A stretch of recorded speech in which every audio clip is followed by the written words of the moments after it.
পাঞ্জাবকে বিদায় জানিয়ে শেষ চারে ওঠার লড়াইয়ে টিকে রইল কোহলির ব্যাঙ্গালোর। বিস্তারিত দেখুন সম্পূর্ণ ভিডিওতে। জিতলে বেঁচে থাকবে শীর্ষ চারে থেকে প্লে অফ খেলার ক্ষীণ আশা, আর হারলে নিশ্চিত হবে শেষ চারের আগেই বিদায় নেওয়া। ধর্মশালায় বৃহস্পতিবার এমন সমীকরণ নিয়ে মুখোমুখি হয় পাঞ্জাব কিংস ও রয়্যাল চ্যালেঞ্জার্স ব্যাঙ্গালোর। বাঁচা মরার এই ম্যাচটিতে ৬০ রানের জয় পেয়েছে ব্যাঙ্গালোর, আর মুম্বাই ইন্ডিয়ান্সের পর দ্বিতীয় দল হিসাবে প্লে অফের স্বপ্ন বিসর্জন দিল পাঞ্জাব। ১২তম ম্যাচে ব্যাঙ্গালোরের এটি পঞ্চম জয়। এই ৫ জয়ের ৪টি সর্বশেষ ৪ ম্যাচে জয় পেয়েছেন দলটি। এরপরও অবশ্য ১২ ম্যাচে ১০ পয়েন্ট নিয়ে পয়েন্ট তালিকায় ৭ই পড়ে আছেন ব্যাঙ্গালোর।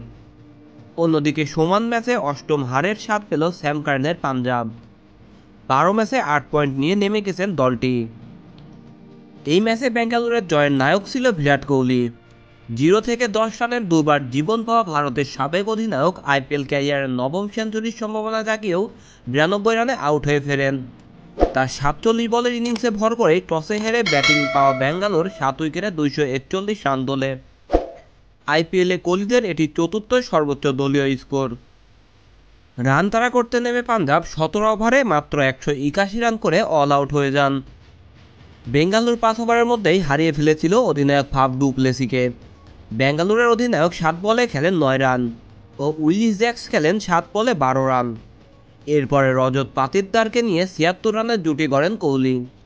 ১০ম ওভারের শেষ বলে পাতিদার যখন আউট হলেন, ব্যাঙ্গালোরের স্কোর তখন ৩ উইকেটের বিনিময়ে ১১৯ রান।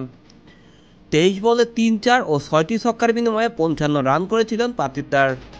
এরপরে ব্যাঙ্গালোর কোহলির ব্যাটে ভর করে সমান তালে রান করছিল শেষ ১০ ওভারেও।